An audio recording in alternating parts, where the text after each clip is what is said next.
Olá, estamos novamente aqui, né? Agora nós vamos falar, será a nossa aula número 3, né? Nós vamos falar sobre bioética e iatrogenia.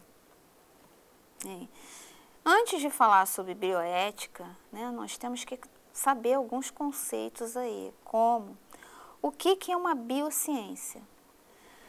Bom, o que seria biociência? É o estudo científico dos seres vivos pela biologia. Hoje, com o avanço da biotecnociência, se abriram muitas áreas de pesquisa, né? E justamente aí houve a necessidade, né, de surgir, aí que surgiu a bioética. Por quê? Porque foi a preocupação dos cientistas com o rumo das pesquisas aí com relação aos pacientes. Vamos ver algumas questões aí que criam dúvida, né? Geram conflitos. Por exemplo, eutanásia. O que vem a ser eutanásia? É a morte sem sofrimento, é a eliminação dos doentes reconhecidamente como incuráveis e vítimas de grande sofrimento. É uma maneira de você acelerar a morte, né? Seria um suicídio assistido. Fertilização in vitro, né? Outro assunto polêmico. O que seria isso? Ela é uma técnica de reprodução assistida, onde você, através de um ambiente laboratorial, né, que seria in vitro, você coloca um número significativo de espermatozoides em volta de um ovócito e vai criar aí embriões de qualidade e transferir posteriormente para a cavidade uterina. Bom, outra questão aí que gera dúvidas, né, é a clonagem, que seria a reprodução de indivíduos geneticamente iguais. Um processo de reprodução assexuada. O que seria assexuado? Sem a participação do homem e da mulher, né? Que resulta na obtenção de cópias geneticamente idênticas de um mesmo ser vivo, micro-organismo vegetal ou animal. Né? Nós tivemos como exemplo, podemos dizer, né, o caso da ovelha Dolly, né, que foi criada uma ovelhinha idêntica à outra. Né? Bom, transgênicos, outro conflito também. Por quê? O que é? São organismos que, mediante técnicas de engenharia genética, contêm materiais genéticos de outros. Ou seja, você transforma, você pega, né, as sementes, né, e transforma em outro produto. Né, você modifica aquele elemento. Célula-tronco. Células que possuem a melhor capacidade de se dividir, dando origem a células semelhantes às progenitoras, né? O principal objetivo aí da célula-tronco é usá-las para recuperar tecidos danificados por doenças ou traumas.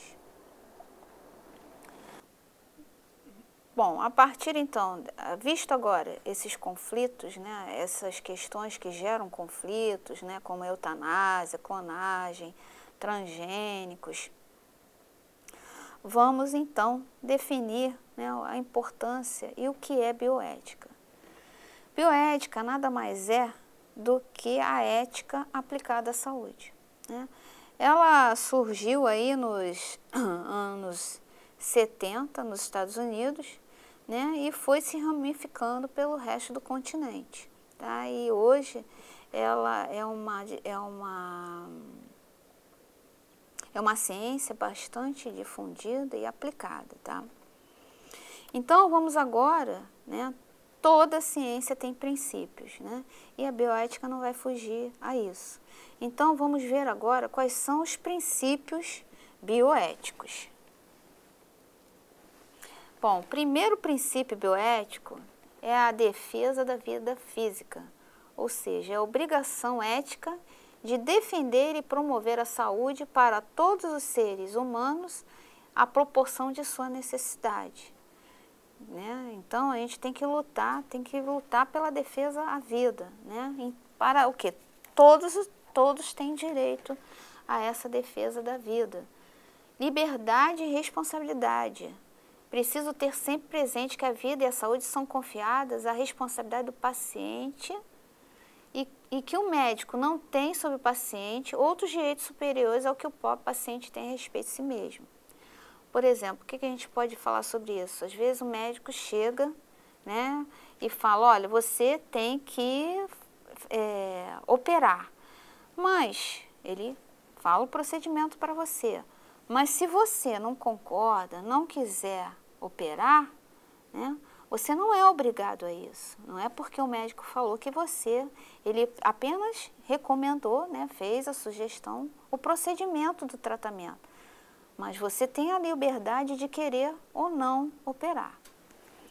Princípio de totalidade ou princípio terapêutico, né? Ele regula toda a legalidade e obrigatoriedade da terapia médica e cirúrgica. Por isso que se chama princípio terapêutico. Socialidade e subsidiariedade. Promove o bem comum pela promoção do bem de cada um. Ou seja, o que significa isso? Se todos, né, em geral, estão bem, né, cada um, claro que vai ter também o seu bem também, a partir de uma totalidade. Autonomia, respeito aos direitos fundamentais do homem.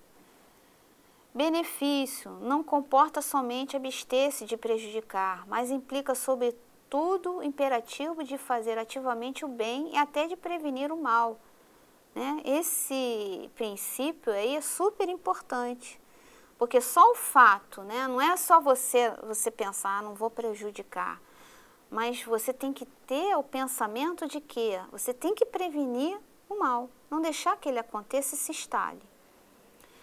Justiça se refere à obrigação de igualdade de tratamento em relação ao Estado, de justiça e distribuição de verbas para a saúde e para a pesquisa, né? Toda a população tem que ter direito aí aos tratamentos, né? Como já nós vimos, a informação, né? Não é porque eu não posso privilegiar determinadas pessoas para fazer aquele tratamento. Todos têm que ter direito ao tratamento, tem que haver justiça. Por isso ele é um princípio da bioética. Bom, então esses são os princípios, né? E agora nós vamos falar aí de uma outra situação dentro da bioética, que é a iatrogenia, né? O que vem a ser iatrogenia? É estado ou doença, né? Estado de doença ou efeito adverso causado por algum tratamento médico. O que nós pomos, quais seriam essas fontes, né, de tratamento? Por exemplo, nós temos o erro médico, negligência ou procedimento com falhas, suicídio assistido, como nós já vimos na aula anterior. O que é um suicídio assistido? Seria a eutanásia. Má caligrafia nas prescrições. O que acontece? Não sei se vocês já tiveram, né? Com certeza já viram a receita de um médico, né? De um profissional da área de saúde. Geralmente, como é que eles escrevem? Eles escrevem de maneira corrida. Aí, quando você vai comprar o remédio numa farmácia, se o atendente da farmácia não interpretar, né, direito aquela caligrafia, ele pode passar um medicamento errado para você. Interação medicamentosa, o que significa isso? Você não informa, de repente, né, o médico não te questiona sobre quais os medicamentos você está tomando no momento, e a partir do momento que ele receita, ele pode passar algum medicamento para você que seja incompatível com algum medicamento que você já esteja tomando, né, anteriormente. Efeitos adversos de medicamento, né? Por exemplo, são casos aí, as alergias. Às vezes o médico tem que fazer uma anamnese. O que seria uma anamnese? Perguntar se você é alérgico, né? Quais são as doenças que você já teve, todo um histórico aí da sua vida, desde o momento que você nasceu até o dia aí que você foi à consulta. Má utilização de antibióticos, né? porque ele nos leva à criação de resistência, né? O que seriam as resistências? Se você não toma, esquecer de tomar uma determinada dose, o que vai acontecer? O efeito do antibiótico vai ficar prejudicado. Então, você vai dar resistência à bactéria ou vírus. Erros de diagnóstico também, né? É uma fonte de iatrogenia. E, por fim, as transfusões sanguíneas aí. Você tem que saber, né, qual é o RH da pessoa, qual é o tipo de sangue da pessoa. E o técnico de segurança, né, ele vai lidar com vários trabalhadores, ele não pode, em momento algum, receitar algum tipo de medicamento, né? Por exemplo, se um trabalhador se acidentar e chegar lá, ou chega lá no setor da segurança, aí você vai lá, você não pode ir na caixinha de primeiros socorros e pegar um remédio e falar, ó, você toma aqui esse remédio para dor de cabeça, você toma esse remédio aqui para parar o sangue. O técnico de segurança do trabalho, ele não pode de maneira nenhuma receitar, né? Apenas quem pode fazer isso é o médico. O técnico não tem poder de fazê-lo, certo? Se você o fizer, você estará cometendo uma iatrogenia. Bom, espero que vocês tenham entendido aí, né, sobre a iatrogenia. E com isso nós terminamos mais uma aula. Na próxima aula nós vamos entrar agora na outra linha da ética, que é a nossa matéria aí, né, nosso curso, né, que é o objetivo, que fala sobre a ética profissional. Espero vocês então na próxima aula. Até lá!